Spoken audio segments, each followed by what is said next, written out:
Don't try to sneak into your room like that. I know what you've got behind your back. Records. More new records. Okay, we are at Furnace Record Pressing outside of Alexandria, Virginia. And we were here years ago when they first started this place. Eric Astor moved here from his previous facility at Furnace. And I believe this is the former Washington Post printing headquarters. No longer. Now it's Furnace Record Pressing. So let's go inside and see what's going on here at Furnace Record Pressing, okay? Take you right up to the gate, like Palisades Amusement Park. We take you right up to the gate. Welcome. Thank you, Eric. Very happy to be here. How are you? I'm doing great. Life is exciting and good right now. You haven't been here in a while. No, I think I was here like just 3 years ago. Oh, we were just starting. yeah. Yeah. Yeah. I think you were here before we had machines running. I think you had a couple of orange-colored, whatchamacallit machines from. Those viral machines, yeah. Yeah, the original ones. Yeah. Hi, how are you? Hi there. Oh yeah, I can see a lot of things that were dreams at that point in time, and spaces laid out for things to be happening are now happening. Exactly. Yeah. So this. You know, this Bad Brains record actually has tracks on it that they came to my house and brought vinyl with them to transcribe because there were certain tracks they had no tapes for. Yeah. So my label, Org Music, we have a deal with them. We set up Bad Brains Records. So we do all the Bad Brains reissues right now. Oh, cool. And you are? My name is Mark Reiter, and I am the Vice President of Manufacturing here at Furnace. And that job as Vice President of Manufacturing entails what tasks? I essentially supervise all manufacturing operations, and I'm in charge of a team of managers that are departmental managers. So, I implement metrics. I, do data collection. I sort of set the agenda weekly, monthly, yearly for manufacturing goals. And how long have you been here? 15 years. 15 years. How long have you been here? You worked at the previous I did. furnace. Yep. Okay. Good. All right. Did, So let's go. Show me right, because I was here when it first opened. Oh, before we were doing anything. Yeah. When it was a dream in progress, and now it appears to be quite real. The dream is the dream is always ongoing, right? Sure. Well, of course. But it's after you. This is what we call the warehouse proper. So this is this is print storage. So the jackets that you've been waiting for 3 months to come. Exactly. Okay. Exactly. And so warehouse employs 3 people full time, and we have a pretty sophisticated inventory system. Everything that we do is on a pull model. So throughout our tour, I will probably stop to talk about lean manufacturing and the sort of guiding principles of how we do things here, Sure. why we do things here. But yeah, this is the warehouse. We're an open book, so you can ask any question you want. And there are no upcoming secret projects that people should know about? No print is in here that we shouldn't know about. So you'll recognize a lot of the names. You'll see these fine gentlemen's names pop up time to time around here. They kind of own this place now, or They something? kind of do, yeah. Who knew? Who knew? How'd that work out? Was that a hostile takeover or a pleasant takeover? So far, it's been a dream, to be honest with you. They leave you do your thing. They know what you're doing, right? And they love having a pressing plant, right? They love. It's kind of a cool thing to have in your portfolio, right? I would imagine so. Domestically, we've made their vinyl for years, and at Palace, we've been in the past. Everything was done through us somehow. Yeah. And how many people work here? In total, there's just over 100 people. Oh. We run 24 hours a day. You do? 4 days a week. Wow. Dogs are a very important part of what everybody does. Hi there, buddy. Hi there. That's Vigo. Hey, Vigo. You can see Fox is tucked under that chair. Hey, and that's a Malamute or what He's is a it? husky. Husky. Okay. Is this your office? That's my office, yeah. This is a nice office. Skateboards. And Flow of the plant is essentially a U, starting in the press room and out this way. So we're going to walk back to the press room, and then we'll go through each department and follow the life of a record. yeah, man, this is a finished version of what I was seeing in the early stages of it. Just amazing. Yeah, I think when you were here, I think we had the Toolexes sitting Yes. back there? Okay. They're orange Toolexes. Yep. And there were a couple of virals, I think. We had 2 WarmTones, Yeah, 2 semis, and almost all those machines are gone. So, label baking, I'm sure your audience is familiar, but Yep. we use a local print shop to do our labels. And this shows you what's in there now. So there's Yep. a Jesus Lizard record in there. Bachman Turner Overdrive of Ohio Players.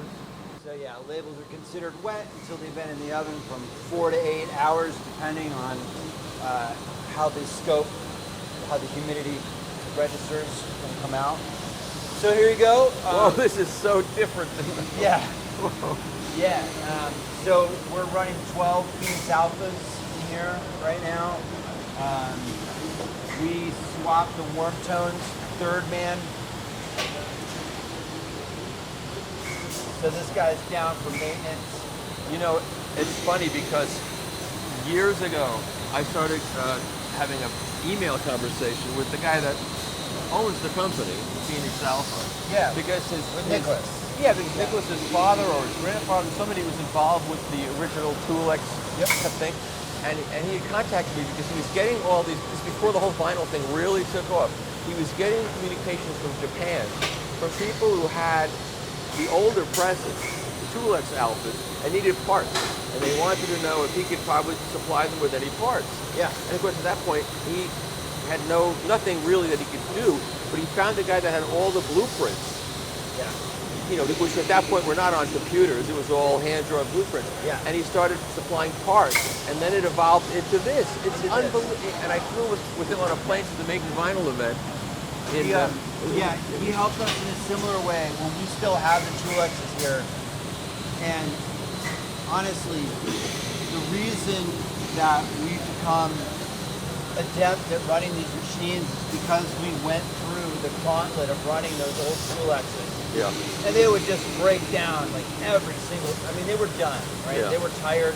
Yeah. We made them live for longer than they I've wanted heard to that be story alive. other places too. Yeah. But because it's the form factor is the same, so we learned every trick they could throw at us. So, we installed all 12 of these ourselves. Wow. No one from Phoenix has ever come here to help us do an install.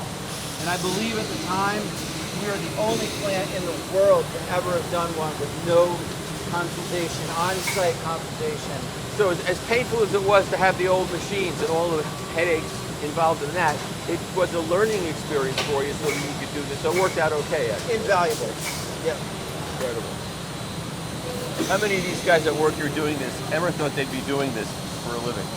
Probably only this guy. Yeah. So, this is Rob. Rob, this is Michael. Hi, Bob. Michael, Hi. nice to meet Nice to meet you. So, Rob came with 3 other guys from QRP. Ah. Yeah. And so Rob has been so every single person you see here doing this job, Rob taught them or had some kind of role in him in learning how to do this. And you were at that's a really good pressing plant. So you were at a high quality place, and now you can bring that quality here. Yes, and that was the idea, and believe it or not, improved upon. So that was a nice added touch. We gained a lot of great experience. Excellent. Thank you. Pleasure for me. Good. Nice to meet you, and I don't want to Nice to keep meet you you as from well. your work here. Wow, this is amazing. How many of these machines do you have? We have 12.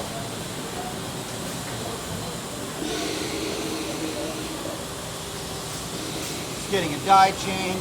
Yeah. So we're actively cross-training everyone in the company. So Twee normally works out in assembly, Right. but she's being cross-trained back here. These two are the ones we traded our WarmTones for. These came out of third man. And why did they not want them? They wanted to keep all one brand? I think, they require a pretty adept maintenance team to make them go, and they can be a little more hands-on than people want to be with the machine. Got it. It's the price you pay for having something as sophisticated and fast as these are. Yeah. So, if you did not know how to run a record press and you bought one of these, you would have a very, very hard time.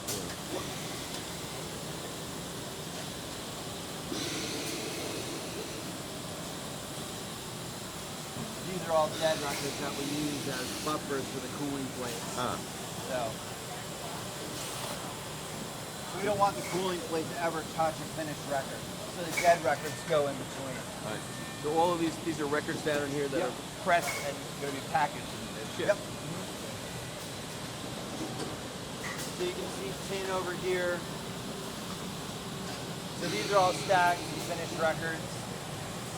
So every spindle of records gets one of these sheets, tells us the job, what machine it was done on, who the operator was, how many are in the stack, and then these will travel out into sleeving. We physically inspect every single record that we make. Wow. So over here you can see these are the defects that are possible. Right. And the quality control folks out there will check these off. And we capture this data. So we're able to trace by machine what kind of errors we're getting. So we're able to see system fluctuations, potential problems coming out of the machine. So you've got a really efficient operation running here. There's nothing haphazard about it. I hope not. I mean, there's enough chaos, as you know, Yeah. in the process of making a record. Yeah. Enough things that can go wrong. You want to see audio QC? Yeah, sure. Okay. So our system is that we're doing full listens all day long and spot check. So every press has a correlating clipboard with it. So all day long, we're checking these records, logging what we see, and we hold on to these sheets too. So our philosophy here is that the press is just a tool. Yeah. The operator makes the record, right? So if you want to use an analogy, which of course is the most dishonest form of reason, the press operators are the pilots, and audio QC are air traffic controllers. Gotcha. So they're letting the operators know, I'm hearing stitching, I'm hearing non-fill, I see this. Yeah. So they're also checking the scribe, so we don't put a techno record on the other side of a Taylor Swift record, et cetera, et cetera. Right. So they're listening to these all day long and checking for. How often does it happen? It used to happen a lot where you'd buy a record and there was a famous pressing where one side was one record, one was another. Is that pretty much gone these days because everything's under more It control? is here. Yeah. Yeah, so they would catch it Yeah. simply by checking the etching. And every operator knows to check the etching too. Yeah. I mean, we make mistakes, for sure, but we Everybody does. catch them before they go out, hopefully. Every time I do a video like this and it shows someone like listening to records, Mm-hmm. they go, "I want that job," but it's a tough job, I'm sure. They're not listening to music. I They're know. listening for the absence of music. Yep. Yeah. But that's why they just say the wrong thing, but Yeah. they don't really understand. Yeah, they're hearing clicks and pops probably in their sleep. Yep. Me too. Believe me. So, this is our air compressor closet.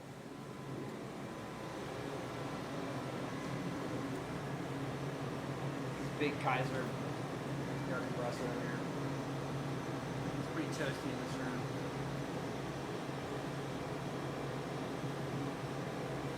Okay. Dedicated air conditioning system for it.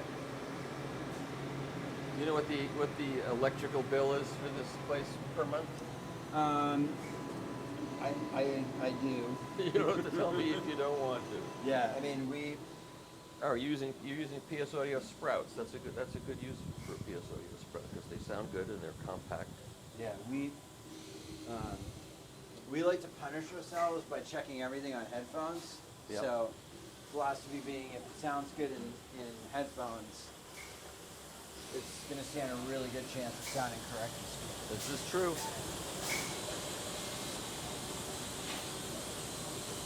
So yeah, again, these are all dead records to go in between the cooling plates. Yep. So we temperature control this room. We also control the humidity in here, so that we have the most control over how they cool. So our guys, this is all us. We do all this plumbing ourselves. Yep. So What are those like junctions there? okay, so back in the when we had the Toolexes, we had a central hydraulic system. So back in that room, which is now part of quality control, Right. there was a massive hydraulic path, and this controlled. These are the drop lines for the hydraulics. Those are It's not a real used, pain in the ass. and you don't use them anymore. No, not at all. So they just sit there, but Well, yeah, because draining it would be a nightmare. So Yeah. just leave it there. the best laid plans. Yeah, right. Ask Ganga Glee, as the saying goes. So over here, semis. Go long. What happened? We were waiting for long. Break time. Break time. Hi. This is Eileen. Hi, This is Lynn. Michael. So Nice to meet you. she helps. So we have two guys that run this. One guy's out today. It's good for the video. Yeah, these are the semis, splatters, half and half. Okay, so what do you do? What are these? What happens here? So these are the two standalone extruders. Okay, so they extrude the Yep. pellets. So they extrude pucks. Right. These are the viral extruders. So this is just a manual version of that. Oh, so these are hand presses. These are hand presses. Yeah, these are, people call them fine belts. Yeah. But yeah, they're And you use them to make which particular kinds of records? Splatter. mostly like most of the call for these is splatter, but we'll do half and half. We did a big job for Baroness. Each one of them was sort of a custom job. Like so the one we like made little PVC flowers to it. That's more expensive to produce a record like that. Yeah, I mean it's not only like you have to figure out how to do it. Yeah. You have to charge more for that kind of record, right? Yes, sir. I mean it's more of a collection piece really than. And this piece right here does what? This is the trimmer. So on an automatic, you see, the Sure. flash is trimmed off Yep. as part of the process. Here, we just have to do it manually. We set the record in here, and we can come back once Long's back from break. We Okay. can watch it happen. And over on this side, they're just changing out dies So- here. No, so on this machine, this is a 10-inch conversion kit, so we can run 10s and 7s on a regular Phoenix. So these guys are changing out the conversion kit, so you can go back to 12-inch. How long does it take to make that conversion? Do you know? About an hour and a half. We just got this kit. Monk is behind you. Monk is a maintenance manager. Hey there. Yeah, so there's not a ton of things that have to happen. You change out the dies, obviously. Right. The unloader ring has this insert in it that you pop out. Your trimmer cable gets swapped, your pusher plate gets swapped, and that's more or less it. So, And hydraulic reduction. yeah, but once that's installed, to change it back and forth, it's just a button in the screen. So, Oh.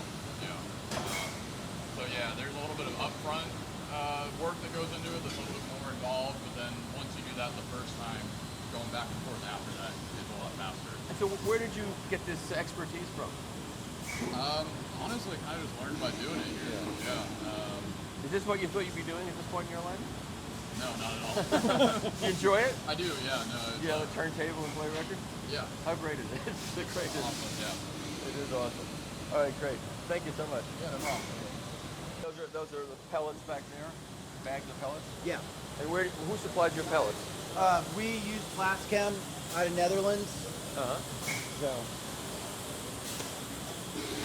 yeah, right now there's not meaningful PVC production in America that can be used for records. Yeah. I know. Most of it comes from overseas. I notice you have a lot of employees here that are immigrants. Is that the case with they're Vietnamese? We have a lot of first generation Vietnamese folks here. About 47% of the staff. Oh. So, a lot of those folks come out of like a very high risk work situation, like highly exploited community. So everyone that works here, full benefits, 401k, healthcare. So we're excited. Like we are now multi-generational we're a multi-generational staff. So we've got parents and kids working here now. That's a great part of the story as far as I'm concerned. It's a really, really important part. It's a huge part of the story. Yep. I think, we can talk about presses and stuff all day long, but the plant is the people. Yep, You know? absolutely. So this is Dale. Dale's the plant manager. Hey there, nice to meet you. Sebastian, Marcos. Hey These are all the maintenance guys. Dale came to us. He started off.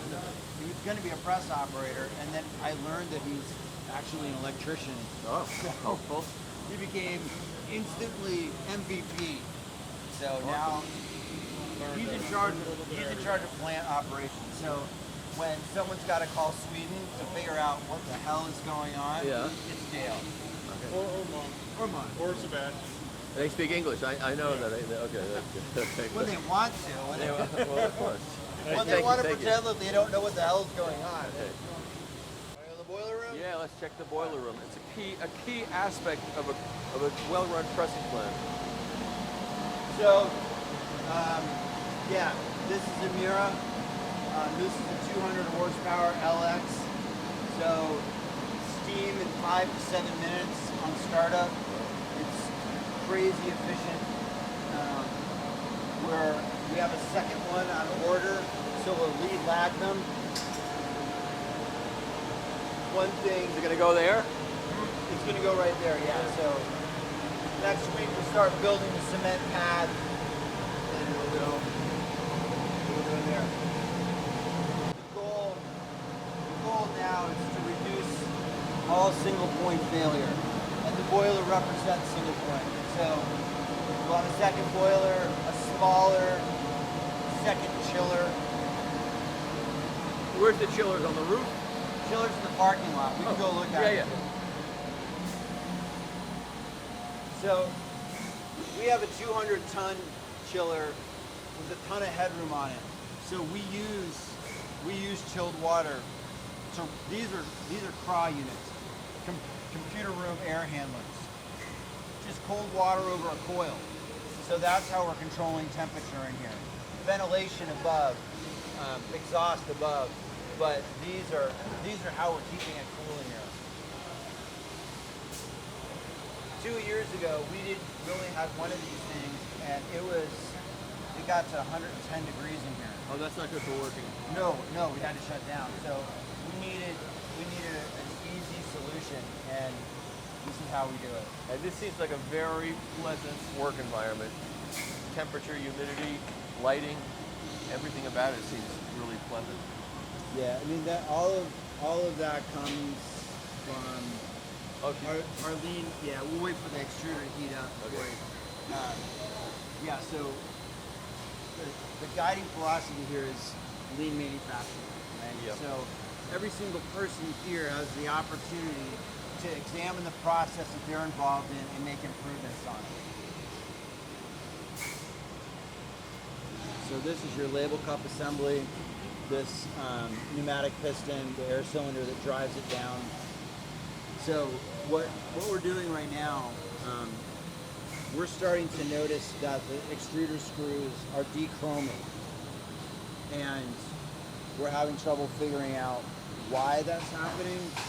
So we have somebody on staff whose spouse works at NASA. Oh. So we have a screw over at NASA in their metallurgy department.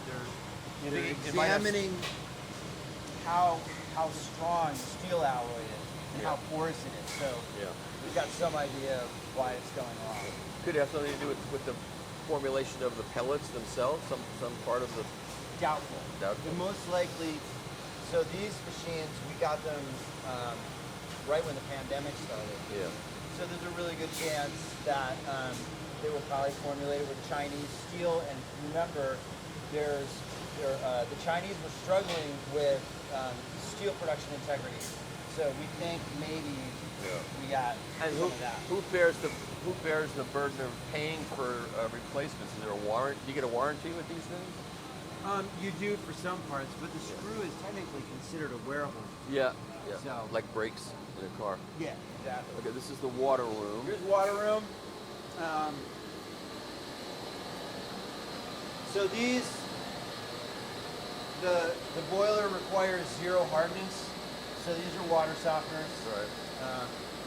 The efficiency of the boiler demands 0 pitting and scale. So 0 hardness into the boiler. These are the process water pumps here. So we're pushing steam into the room at 150 psi. These have pressure transducers down the line and VFDs, so they're matching boiler pressure.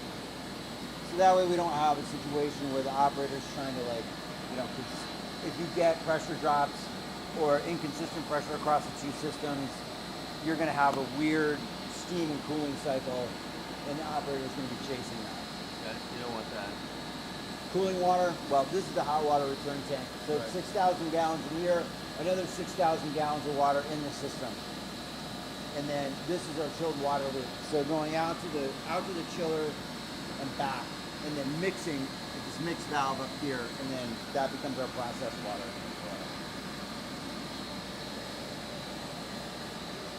The pumps are lead lag, so we have good redundancy in the water system. So we run regrinds and punch out also around the clock. So these guys, our regrind guys, will blend virgin and regrind based on what the press room manager requests. Sometimes we're running all virgin. We try not, I like to blend it. Yeah, I've heard a lot of people in these pressing plants say that a blend of the two is best for some. Why is that? Well, there's a couple of reasons. One, the regrinds, you're going to get 4 uses out of it essentially before, PVC has gelling agents in it and a lubricant and a stabilizer. Right. So those are going to start to break down over time. You're going to lengthen the life of that. Now, hopefully, we never get to a point where we're grinding a record 4 times. We don't want that to happen. But it also helps. So the extruder. I wish this weren't true, but every one of those presses is idiosyncratic. They all have their own personality. They all have things they like and don't like. Something I like about this. Something I like. It's human. They look the same, but they are not. So you just find that for whatever reason, it's easier to press a good, quiet, flat record on a certain press with a blend. And when we had the Toolexes, there was one of them that would only run regrind. So, it's an extruder function, but it's true. We just started working with a PVC recycling company. It's fairly far away, but the pucks and stuff, we don't grind, but they take them. So Turn them into pipes. floors, pipes, Floors, all kinds of stuff. That's cool. So this is regrind back here, and we color sort all of our regrind. You can see. Yep. So, these guys are punching records out and granulating. And what do you do with the labels that you punch out? You sell them as We're coffee? not allowed to sell them. You're not because of Yeah. copyright. Yeah, 'cause most of our customers are major labels with large. Can I show the process? Yeah, of course.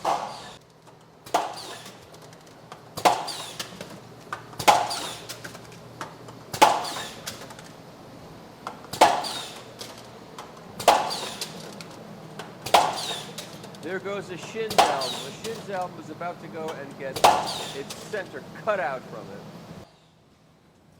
Yeah, so we can go this way.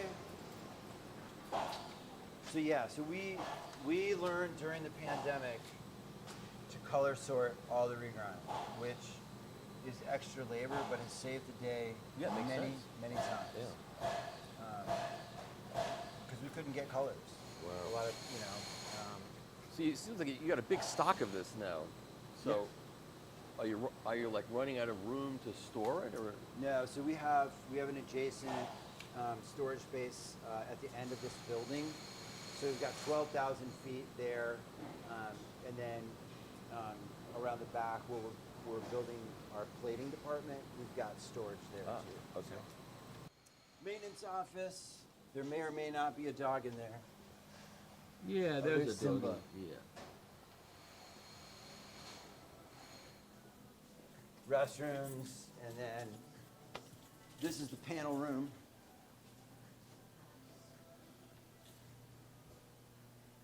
And label storage.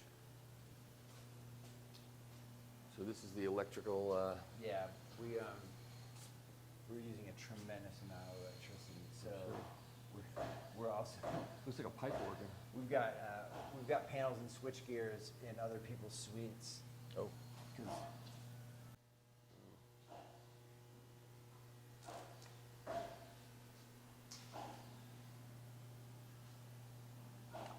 Quite an impressive infrastructure, I will say. spare parts storage. That's a brand new one? This brand new one. What does that cost? Can you say, or is that proprietary info? A little over $3,000. It's not bad, really.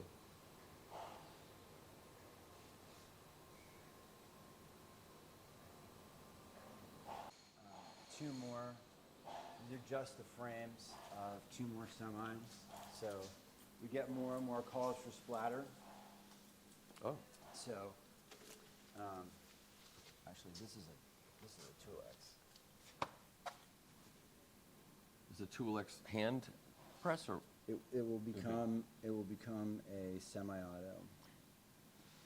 Are you The concerned at frames all, just as a record person, about the percentage of people who buy these records just to look at them and not play them? Is that a sustainable long-term model for vinyl to continue being popular? I mean, I don't know. Anyway, we have enough spare parts. We have a spare part for almost everything on every press.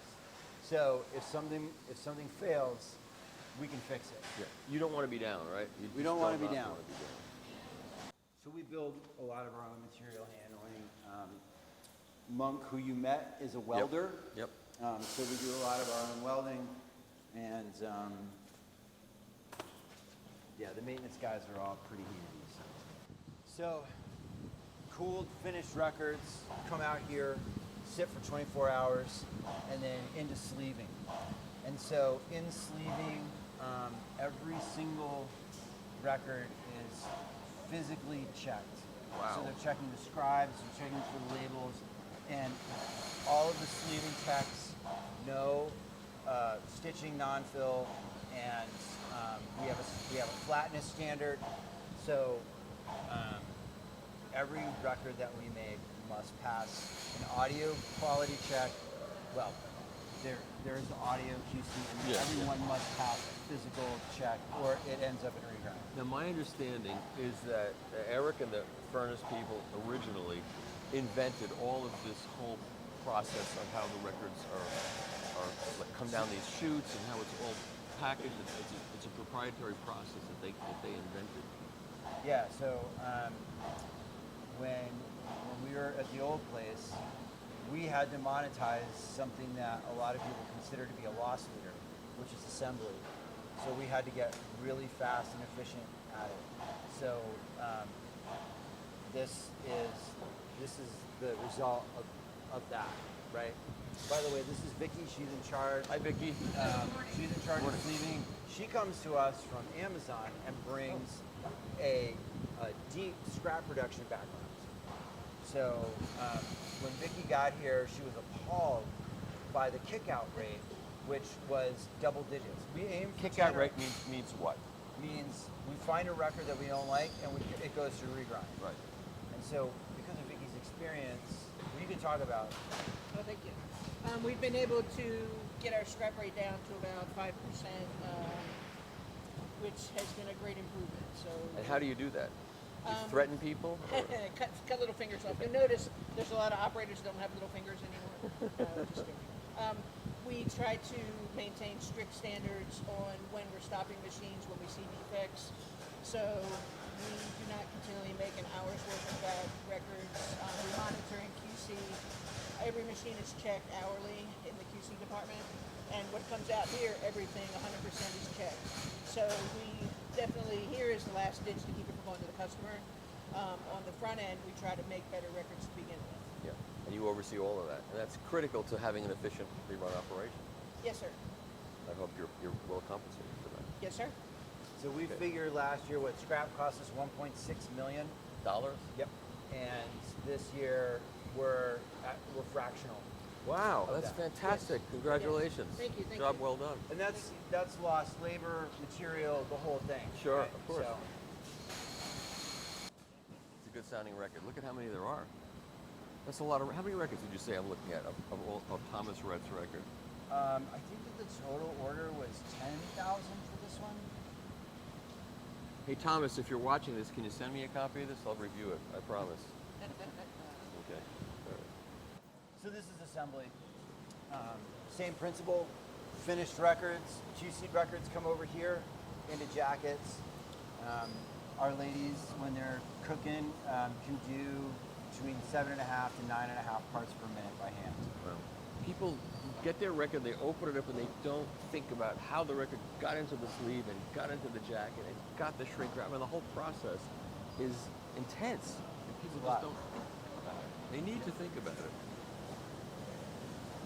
And you have to maintain quality process. The whole, you can't get a fingerprint on the record. That's right. You can't damage this is Connor, by the way. Hi there. Connor oversees all of packaging, which is this, and finishing over here. You tell people that when they get their record home and open it up, they can put their fingerprints all over, but not until then, right? Once it leaves here, they're free to do whatever they like with it. Right. Thanks, man. Shrink wrap lines.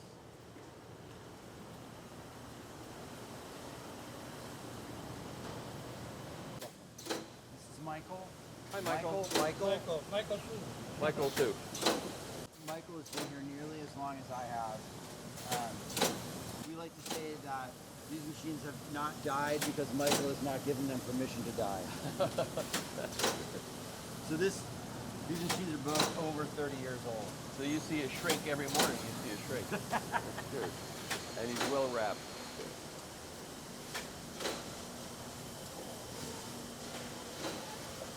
So all of this stuff this is all Michael.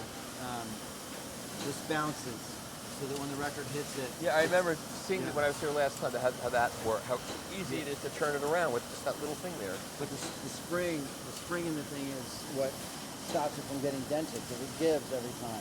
Yep. So these are all these lessons we learn by doing it over and over and over again. And then there's the sticker part of it, right? You got to put a sticker on every. Yeah, so that you're running a sticker here.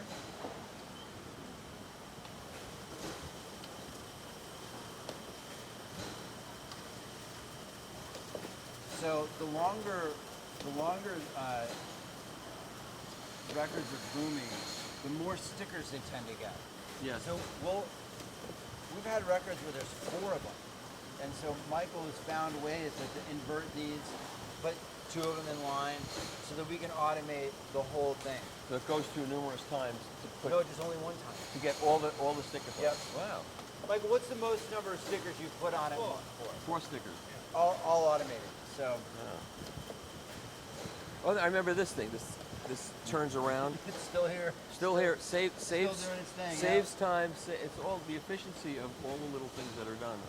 It's really very cool. Yeah, Just like that. that's part of lean manufacturing, part of Toyota production system is find a process so you can cut the time in half and cut it in half again.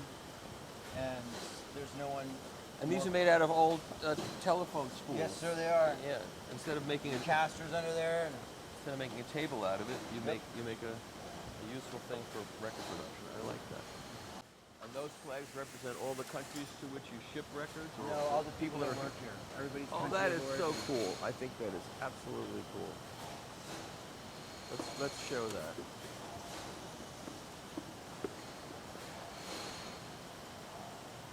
That's fantastic. You know, the last time I was here, it was still at a point where vinyl was still just beginning to come back and people were still skeptical. Yeah. And so I walked through and said, see, all these records are going out. See, it's not even an issue anymore.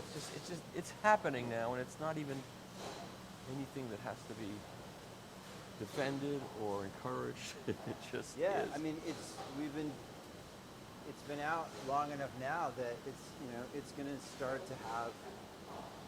to be subject to any other kind of product that's in the marketplace. It's going to go up, it's going to go down, course. it's going to, But you know, as soon as the pandemic hit and the prices started going up for various reasons, all these naysayers who have been naysayers for the past 20 years about this are saying, now the record industry is putting itself out of business with the high prices. You're going to see sales plummet. And they were wrong again. It's ridiculous. yeah, I don't pay a lot of attention to that because our job is to make good records and Right. and build people. So, but yeah, That's my job, is to do that kind of stuff. it seems like there's always been like this weird, angry Yes. contingent of people that are, for whatever reason, just highly dedicated to shitting on the whole thing, and I've Exactly. never understood it really. I think I understand it, okay? I think a lot of these people are not really happy with how they listen to music, and so they have to crap on people who like to listen to records. They're just unhappy for some reason. And they come to my website and they post nasty comments. And I say, do you go to a vegan site and tell them they should eat meat? Or are you a vegan to go to a barbecue site and tell them they should not Those eat? guys probably do, Michael. Yes. That's probably like, that's their entertainment. Exactly. And they know it bothers me, so it's doubly entertaining Right, for them. right. And I have to let go of that crap, but I don't. Okay, so now we're seeing a hand press in operation. So in terms of cycle time, this is more than twice Yeah. cycle time.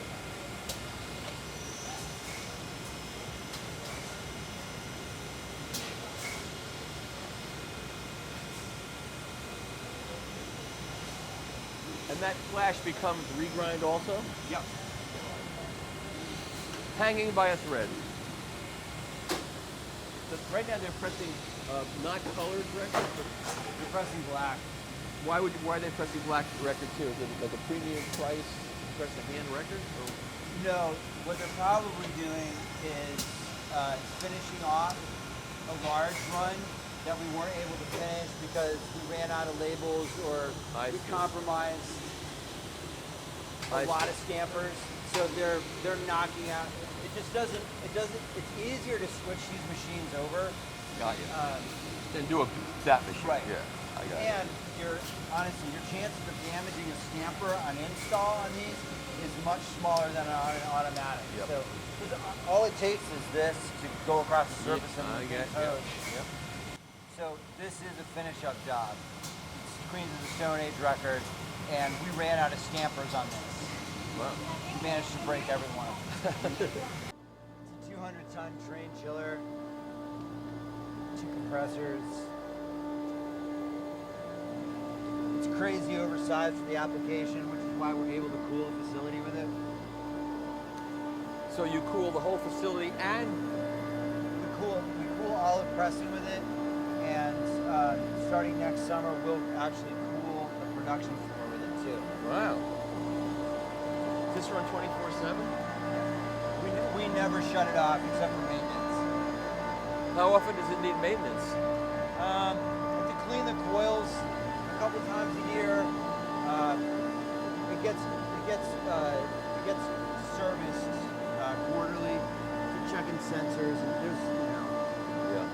there are a number of sensors that control and measure flow. So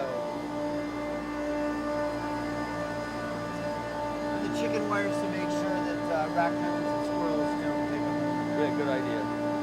All right, here's the entrance. And this is where we came in. So I suppose this is where we end. And I hope you all enjoyed the tour of furnace record pressing as much as I did, because I really enjoyed it. Not only did I enjoy the tour, I enjoyed coming back here after a couple of years and seeing how much they've done to literally build this place from a dream to the first iteration that didn't work out for them. So the second iteration is what you see now, and it's humming, and it's just fantastic. So I hope you enjoyed that. So Eric, 2 times ago when I was here, you weren't chewing gum. You were at your old facility where you were just packaging records and Yep. bringing them in from overseas, and then you moved here, which is a big move, and you brought the packaging here, which was fine, but then you had to open a pressing plant. Yeah. And it was a big dream you had, and you did it, and then there were issues, so you had to redo it. Yeah. Twice, 3 times. Yeah. And has it worked out now? Yeah. It's finally, cruising along. We have, we brought in the old Toolex Alpha machines that we bought in Mexico and had them refurbished. And they got refurbished to about 85, 90%, which for automated machines is not good enough. Yeah. So our staff had to really pick apart all the machines and learn them from scratch, every bolt, and screw, and valve, and ram, and so when we decided to replace them with the Phoenix Alpha machines, which are basically clones of the old Toolex, Sure, yeah. but updated with new and better parts, we already knew those machines inside and out. So when we started getting those machines in, we're the only plant in the world, we've been told by Phoenix Alpha, that has set up all these machines from scratch. So we have an electrician and a plumber and a welder and all these people in-house on staff that can do that work. So I think the difference between Furnace and a lot of the plants that are getting these machines is that we know them already, and we're able to pinpoint issues, get machines back up and running, because they break all the time even though they're new. Yeah. So during COVID, when everything went crazy, we were at the top of our game already, and we were able to keep up with the demand. Is this still a cooperative business where if somebody from another pressing plant calls you with a problem with their Phoenix Alpha, you will help them? Or do Oh you, yeah. Yeah. And vice versa. And it's good. It's really good to have that.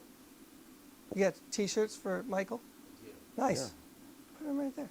Thanks for doing the tour, Mark. Oh, sure. Thanks for having me. And thanks. And I have to say, it was just great walking through here and seeing, the redone plant so smoothly operating and everything, and all the old innovations that you came up with for packaging still being used. It's fantastic. Yeah, it's, we have great staff, and Mark's really cultivated a good culture here. So, the people that we have in place are really excited to, do a good job. And, I'm sure that Mark kind of touched on it, but,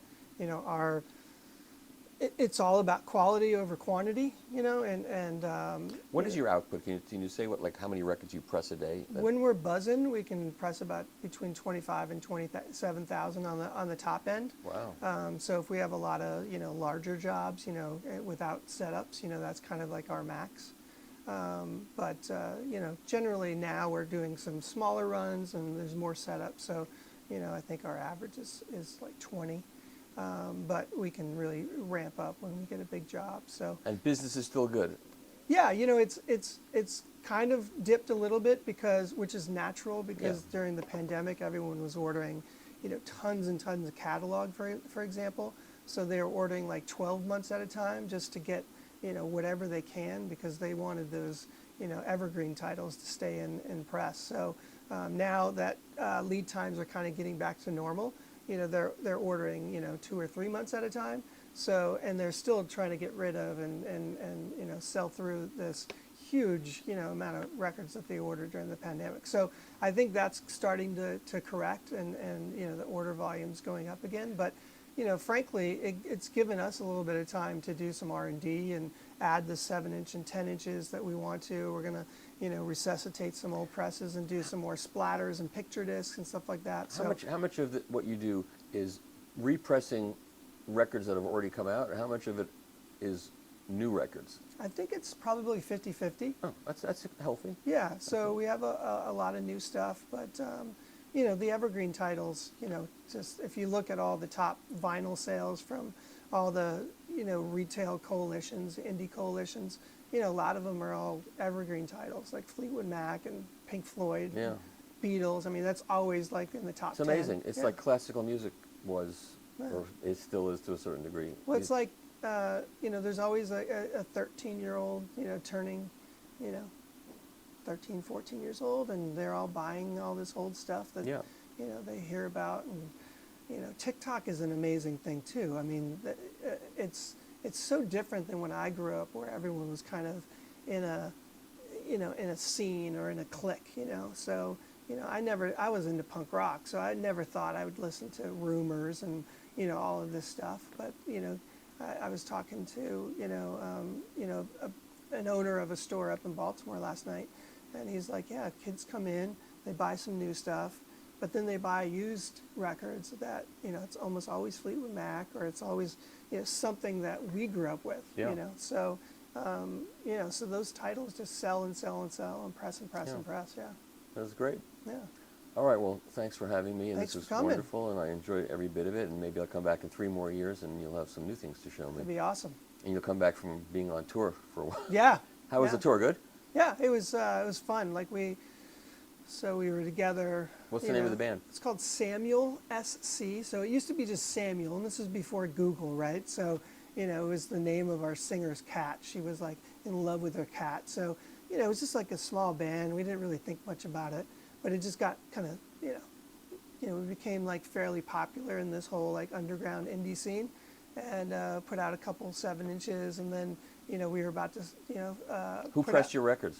Back then, it was Rainbow. Yeah. Yeah, and Bill Smith did the covers. So, Yeah. or Dorado did the covers. Bill Smith did some pressing too. Yeah. So, You'd press your own records now if you were coming out with any new records, right? well, yeah. So like we got back together. We recorded a new album, which was like a mix of all these old songs we never got to record, and you know, we pressed them here, and then we reissued like some old stuff. So yeah, so it's like just going out and playing with some friends, and you know, we're just having a blast, because you know, it's for us, it's like vacation. And how many concerts did you do? Well, we did one in DC a few weeks ago, and like, you know, there's like 400 people there, and people from all over the country like flew in. So Wow. like that was really cool. A guy from Brazil was going to come in, and his flight got canceled. So you know, it was a crazy mix of people. Did you sell records there? Yeah, yeah. So you're vertically integrated completely. Totally, yeah. That's cool. I have the label, the band, you know, the pressing plant. So the only thing I don't do is print shirts. But you know, bands nowadays, they go and play concerts to sell shirts, which Yeah. is kind of funny. But yeah, no, it was good. It was fun. I mean, Excellent. you know, we're not making any money. It costs a lot of money to, you know, play these But shows. you had fun. But had a blast. Fun yeah. counts. Yeah, totally. Yeah. Yeah. Okay, great. Thanks, Eric. Thank you. Okay, so let's talk about bio records. Biovinyl, yeah. So this, what we have here is, this is simply a graph of how the process works. So how we make PVC. So you've got 2 sort of parallel processes. This is just sort of standard plastic production coming out of petroleum, refined petroleum, split apart in a steam process to generate ethylene, right? So this is where gasoline and diesel, polypropylene, all of those things come from this process. The adjacent process is simply removing the chlorine molecules from standard salt, which is an electrical process. So, you know, then you get these 2 things meeting at a VCM plant, which is the vinyl chloride monomer. What does VCM stand for? Vinyl chloride monomer. Okay.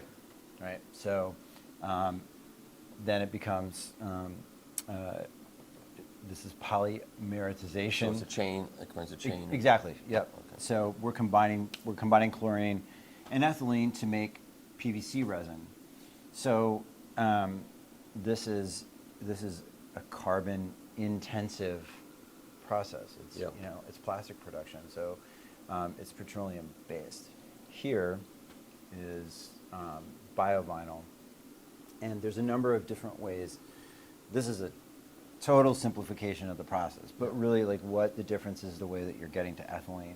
So that could be cooking oil, or that could be. It's non-food stock adjacent, right? So it's non-food grade corn, fancy beef tallow, vegetable oil, but it's not robbing from the food supply to make it. And then we're not exactly here yet, but we're getting there, where this process, because this is an electrical process to separate the chlorine from salt, where this will be done with a wind turbine. So, yeah, so these things remain the same, but getting to our ethylene is where it's different. But you remove the crude oil part of it. Mm-hmm. Okay, and then, so then your next job is to press a record with it and see what it sounds like. We've already done it, You've yeah. done that.